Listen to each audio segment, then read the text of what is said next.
Quand on est gestionnaire, on se fait dire, hey, tu as des objectifs financiers à rencontrer. C'est probablement ça que tu vis aussi de ton côté, hein. Tu as des délais, de la planification. Puis c'est sur ça que tu es mesuré bien souvent. Donc, qu'est-ce que tu fais toi en retour?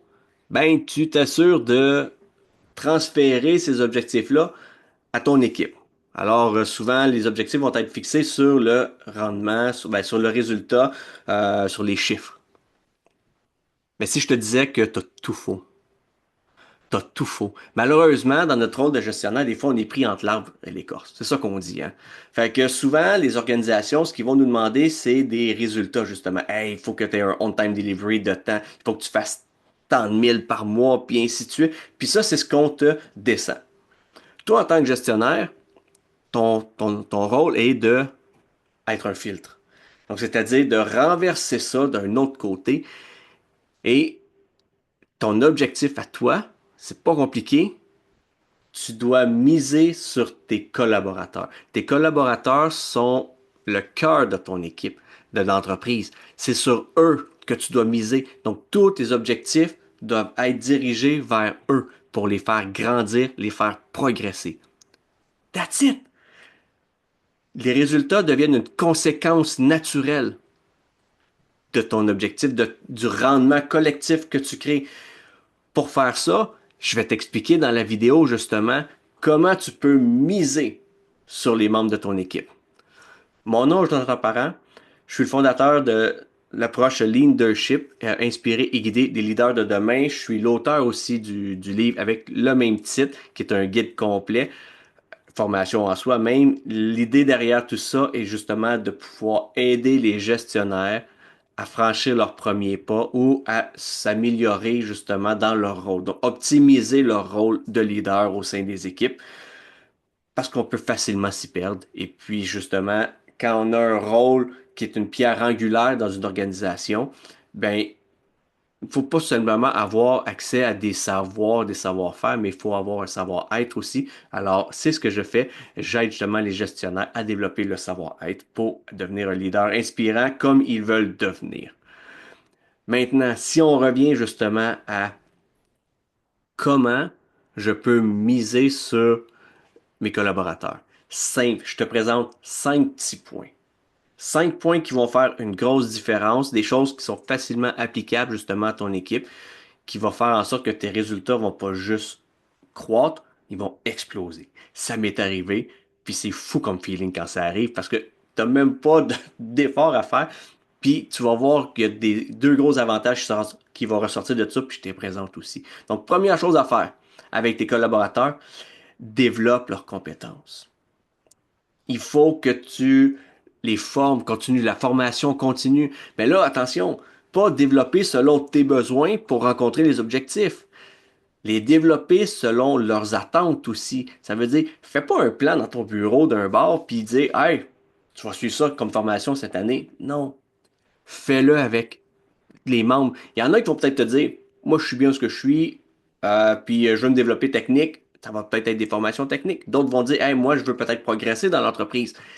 Tu vas les axer. Et n'oublie pas qu'à chaque fois que les gens vont progresser, tu gagnes aussi.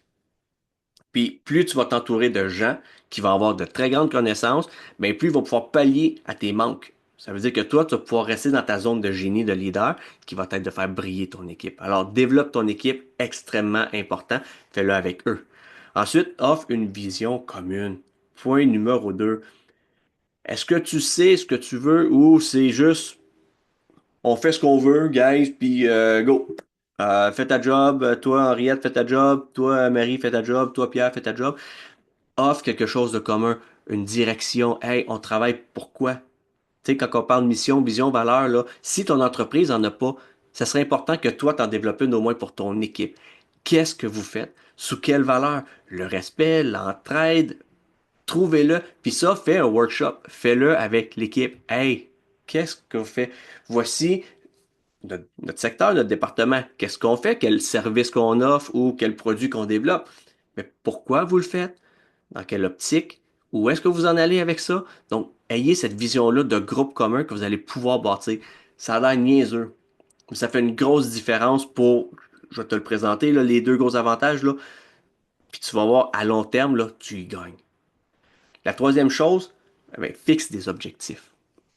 Mais quand tu vas fixer des objectifs, là, l'erreur qu'on a aujourd'hui, puis écoute, je la vis encore, là, je le vois trop souvent, le collaborateur arrive dans l'espace, dans le bureau, puis il se fait montrer les objectifs, on discute là-dessus, puis merci, on se revoit dans un an. Ça marche pas comme ça, là.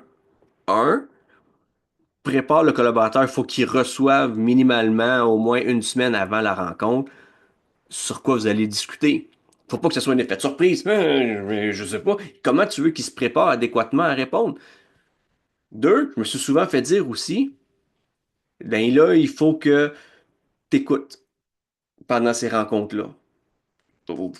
Oui, il faut que tu écoutes, mais faut pas juste que tu écoutes. Moi, on m'a déjà dit, il faut que ton collaborateur parle 85% du temps. Hey, voyons donc, 85% du temps.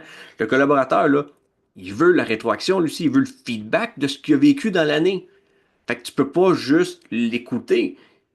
Tu sais, c'est un dialogue, c'est du 50-50 là-dessus. Donc, les objectifs, encore une fois, comme les formations, fais pas ça tout seul dans ton bureau.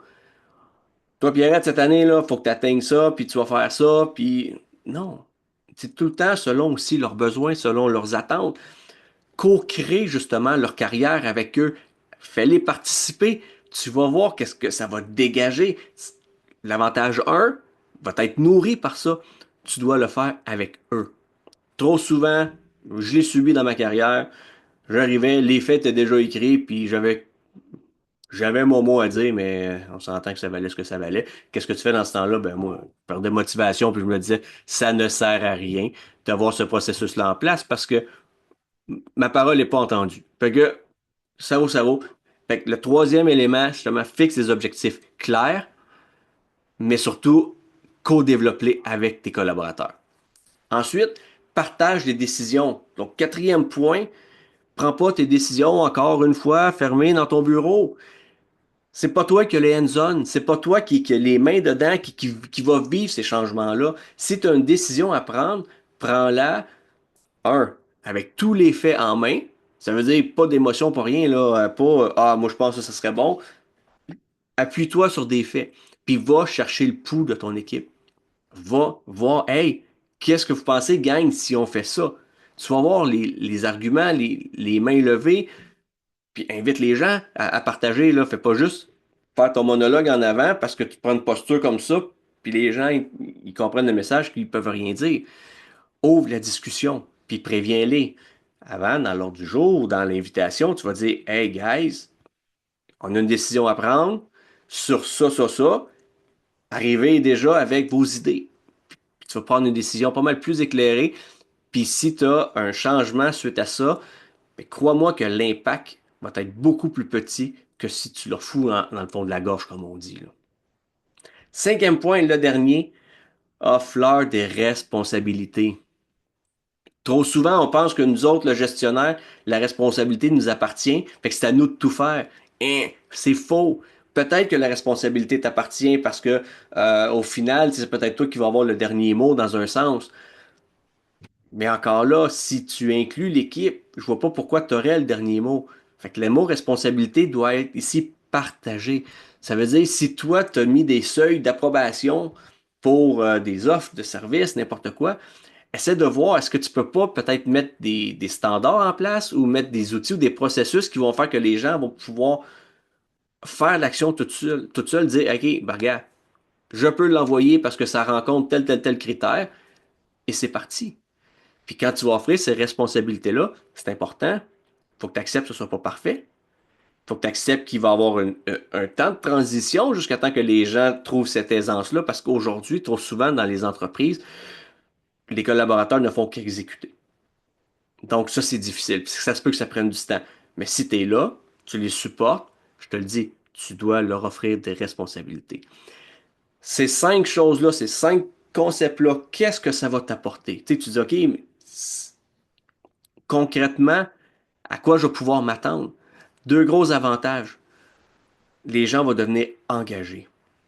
Puis quand je dis qu'ils vont devenir engagés, ça veut dire que quand il va avoir un problème, là, ils vont être mobilisés autour.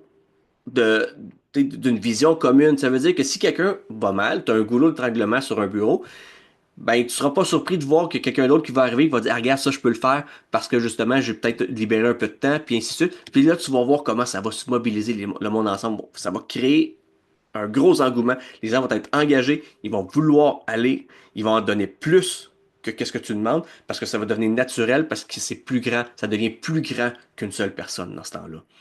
Et deuxièmement, ben, ton taux de roulement va diminuer. Ça, c'est un Christi d'avantage parce que, pense-y, là, ton monde gagne parce que tu développes. Tu sais, avec la formation continue, des formations, les gens vont rester à l'interne, vont rester dans ton équipe. L'expertise va donner beaucoup plus grande. Vous allez faire plus avec moins, forcément, à longue, parce que les gens vont être habitués à leur travail. Donc, toutes les zones tampons, les zones de transition vont être déjà en arrière. Puis, fais juste essayer de renverser ça. Si tu as un taux de roulement, ça veut dire qu'à chaque fois, si tu repars à zéro. Ça coûte beaucoup plus cher à l'entreprise de repartir à zéro avec un nouveau collaborateur que d'investir dans un collaborateur. Fait que ton taux de roulement, je te le dis, ça va être un gros, gros, gros avantage qui va faire diminuer ta charge mentale en tant que gestionnaire. Donc, si je te résume ça, on a vu 5 points. Premier point, développe tes collaborateurs. Formation continue, développer selon leurs besoins, selon ce qu'ils veulent. Pousse rien. Deuxième point, partage une vision.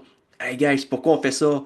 On fait ça pour ça. OK, mais comment on le fait? Comment on le vit? Ben, tu sais, le respect, c'est quoi nos valeurs?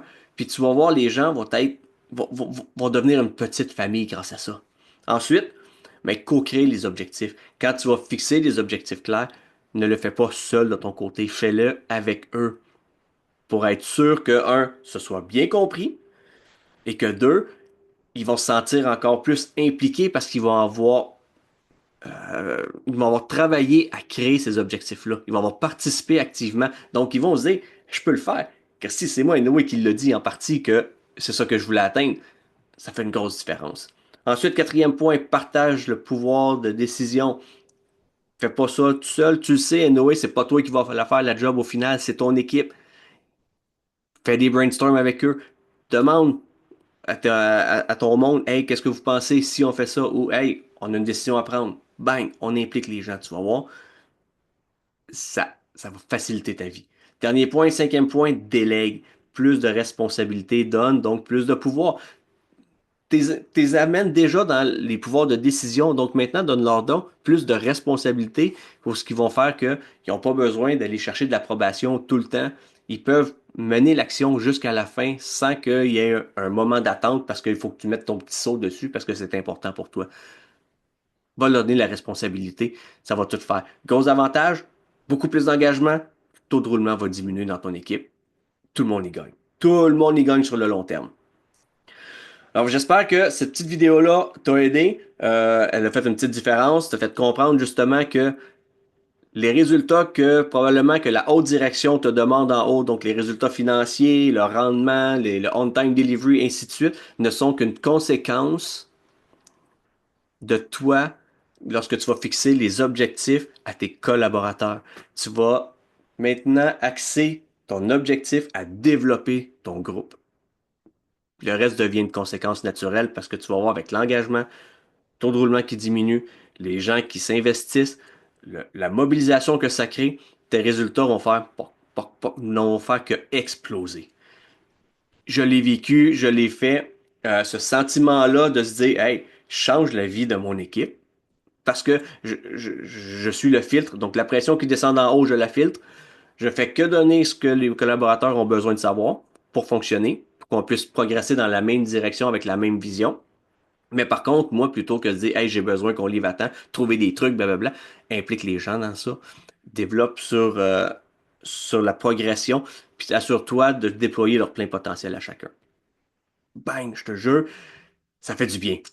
Fait que maintenant, clique, like, abonne-toi, partage, fais vivre ça à tout le monde, comme moi je te le fais vivre aujourd'hui parce que je tripe ma vie à le faire. Et puis si tu désires aller plus loin, tu peux toujours cliquer et prendre action immédiatement en allant chercher, en téléchargeant le e-book Entre doute et action, ou justement, tu veux pousser le principe plus loin, de se dire, OK, mais comment je peux les développer, comment je peux fixer des objectifs plus clairs, et ainsi de suite. Ben, dans le e-book, je les aborde aussi, ces thèmes-là. Alors, au terme de 3 récits, tu vas peut-être te reconnaître dans ceux-là, puis tu vas aller chercher des outils concrets et applicables pour te mettre en action dès maintenant, ce qui est important. Alors maintenant, la balle est dans ton camp. Fait que je te laisse avec ça, puis moi, ben, je travaille déjà le contenu des autres. On s'en parle bientôt. Ciao!